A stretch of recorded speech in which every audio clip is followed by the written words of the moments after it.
செய்ய போகிறது எறா தொக்கு. எறாவை இந்த மாதிரி கட் பண்ணி க்ளீன் பண்ணி வச்சுருக்கேன். முதுகில் இருக்க அழுக்கு எல்லாமே நீக்கி மஞ்சத்தூள் உப்பு போட்டு வச்சுருக்கேன். ஸோ ஆல்ரெடி வந்து அதுக்கான ப்ரிப்ரேஷன் போயிட்டுருக்கு. ஸோ இது வந்து எண்ணெய் போட்டிருக்கேன், சோம்பு போட்டிருக்கேன், பட்டை இலை, பிரிஞ்சி இலை இதெல்லாம் போட்டுட்டு வெங்காயம் போட்டு இஞ்சி பூண்டு பச்சை மிளகாய் சேர்த்து அரைச்சிட்டேன். அப்புறம் கருவேப்பிலை கொத்தமல்லி போட்டு உப்பு போட்டு மஞ்சத்தூள் போட்டு இந்த மாதிரி வதக்கி வச்சுருக்கேன். ஸோ இது இன்னும் ஒரு நல்ல ஒரு 2 மினிட்ஸ் வதங்கணும். இதுக்கப்புறம் இந்த மாதிரி தக்காளியை கட் பண்ணி பியூரியாக இந்த மாதிரி அரைச்சி வச்சுருக்கேன். ஸோ அதுக்கப்புறமா இது நல்லா இன்னும் வதங்கணும். தெரியுதா உங்களுக்கு? கிட்டத்தட்ட ஒரு 70% வதங்கியிருக்கு. இன்னுமே நல்லா வதங்கணும். வதங்கினதுக்கப்புறம் தக்காளியை எடுத்து போட்டு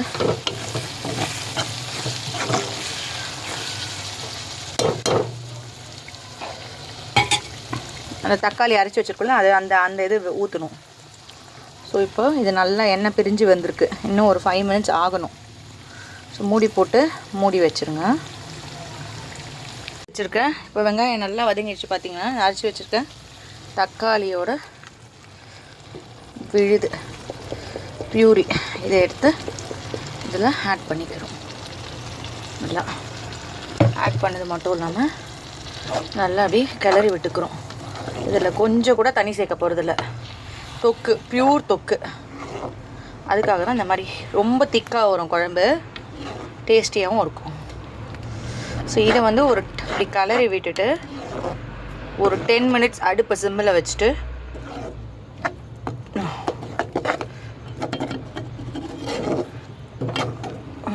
வதங்க விடுங்க 10 மினிட்ஸ். இப்போ இதை மூடி போட்டு மூடி வச்சிடலாம்.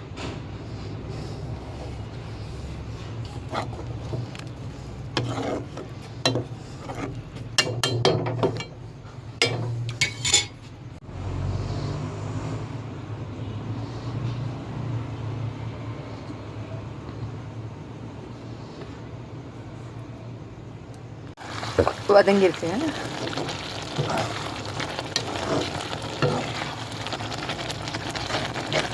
கலர் சேஞ்ச் ஆகிருக்கு பாருங்க.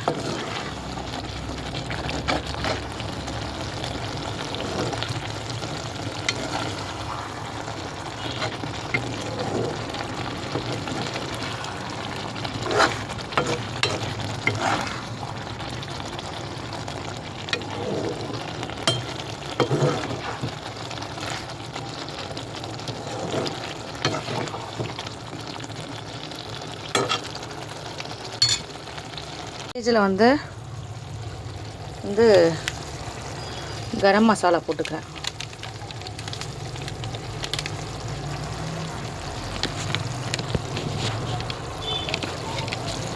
மசாலா தூள் போட்டிருக்கேன் ஃப்ளேவருக்காக.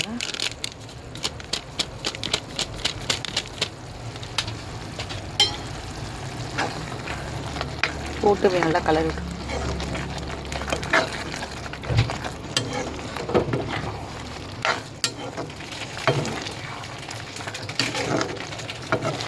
உப்புலாம் ஆல்ரெடி வதக்கும் போதே போட்டாச்சு. வேணும்னா தேவைன்னா ஆட் பண்ணிக்கோங்க.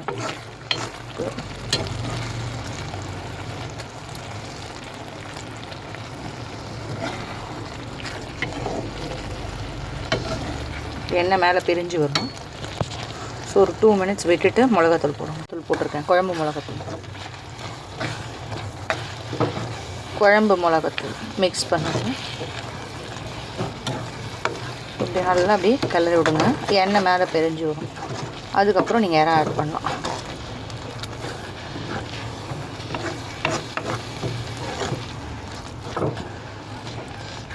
மிளகாத்தூள் பச்சை ஸ்மெல்லு போகணும், தான் டேஸ்ட் வரும்.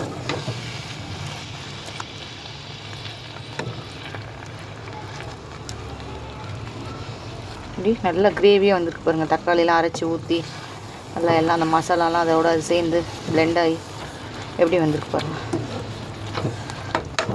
இந்த மாதிரி ஜென்ரலாகவே சாப்பிட்ணுன்னு தோணும். இந்த மாதிரி ப்ரெக்னெண்ட்டாக இருந்தாலும் இந்த மாதிரி நல்லா சுவையாக செஞ்சு சாப்பிட்ணுன்னு தோணும். செஞ்சு கொடுக்குறதுக்கு ஆள் இல்லை, நானே தான் செஞ்சுக்கிறேன். ஏன்னா எனக்கு யாரும் குக் பண்ணால் பிடிக்காது. நான் பண்ணால் தான் எனக்கு நம்மளுக்கு விருப்பப்படி நம்ம பண்ணிக்க முடியும். ஹோட்டல்லாம் நம்ம இஷ்டத்துக்கு பண்ண முடியாது. அவங்க ஒரு ஃப்ளேவர் கொடுப்பாங்க. நம்மளுக்கு தேவையான இன்க்ரீடியன்ஸ் எல்லாம் போட்டு வாய்க்கு பிடிச்ச மாதிரி பண்ணி அது கிட்டத்தட்ட ஒரு ப்ரெக்னன்ஸ் கிரேவிங்ஸ் ஒரு மாதிரி. இப்போ இது எண்ணெய் நல்லா பிரிஞ்சு வரணும். ஒரு 5 மினிட்ஸ் விட்டுருங்க. ஆல்ரெடி க்ளீன் பண்ணி வச்சுருக்கு எறா மஞ்சத்தூள் உப்பு போட்டு நல்லா பிரிஞ்சு மேலே வந்திருக்கு இல்லையா, சிம்மில் வச்சுட்டு போயிருக்கோம் மசாலா. இப்போ இந்த கழுவி நல்லா நான் 5-6 தடவை சுத்தம் பண்ணியாச்சு.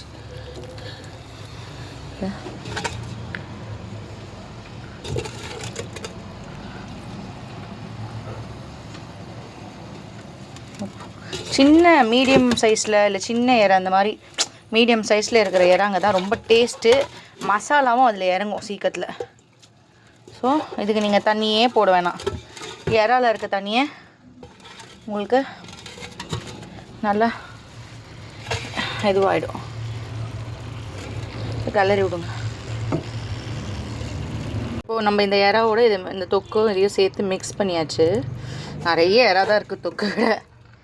ஸோ கிட்டத்தட்ட இது வந்து ஒரு 1.5 கிலோ எடுத்திருக்கேன். 1.5 கிலோ இறா வாங்கினேன். ஸோ அதை க்ளீன் பண்ணி இது பண்ணோன்னா அதில் கொஞ்சம் இதெல்லாம் போயிடும் இல்லையா, வேஸ்ட்டுலாம். இதில் நல்லா இறா தான் நிறையா இருக்குது பாருங்கள். இப்படி விட்டுட்டு தண்ணியெல்லாம் எதுவுமே போடாதீங்க. பியூர் தொக்கு அதிலே சாதம் போட்டு பிசைஞ்சு சாப்பிட்டிங்கன்னு வச்சுக்கோ. இது ஒரு இப்படி கலரி விட்டிங்களா, இதை டிஸ்டர்ப் பண்ணக்கூடாது. பாத்திரம் போட்டு மூடி வச்சுட்டு ஒரு 15 to 20 மினிட்ஸ் சிம்மிலே வச்சுருங்க. இது கூட ஒயிட் ரைஸு சப்பாத்தி எல்லாமே நல்லாயிருக்கும். தோசை இட்லி 15 to 20 மினிட்ஸ் விட்டுருங்க. அதுவே வெந்துடும். எல்லாம் வந்து தண்ணியை விடலை நம்ம இந்த இதில். அதுவே தண்ணி விட்டு இப்படி தொக்கு மாதிரி தலைன்னு வருது பாருங்கள். இன்னும் ஒரு 5 மினிட்ஸ் விட்டுருங்க. 5 மினிட்ஸ் கழித்து மூடி போட்டுருங்க. இறக்கும் போது கொஞ்சம் கொத்தமல்லி போட்டிங்கன்னா நல்ல வாசனையாக இருக்கும்.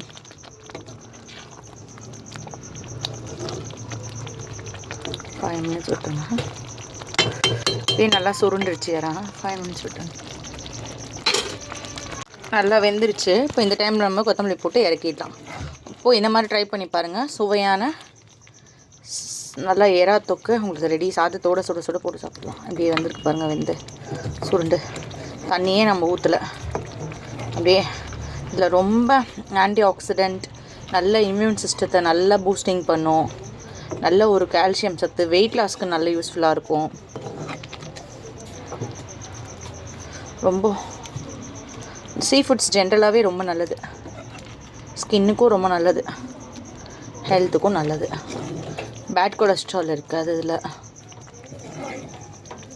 ஸோ ட்ரை பண்ணி பார்த்துட்டு மறக்காமல் கமெண்ட் செக்ஷனில் கமெண்ட் பண்ணுங்கள். மறக்காமல் டேக்கே சேனலுக்கு லைக் பண்ணுங்கள், ஷேர் பண்ணுங்கள், மறக்காமல் சப்ஸ்கிரைப் பண்ணுங்கள். உங்கள் அன்பும் ஆதரவும் எப்போ எங்களுக்கு தேவைப்படும் ஃப்ரெண்ட்ஸ். ஸோ எப்படி வந்துட்டுருக்கு பாருங்கள் கொதிச்சு. ஸோ நான் சுட சாதம் பண்ணி இப்போ சாப்பிட போகிறேன். நீங்களும் செஞ்சு பார்த்து சாப்பிட்டு ரெசிபி எப்படி இருந்ததுன்னு சொல்லி கமெண்ட் பண்ணுங்கள். தேங்க்யூ.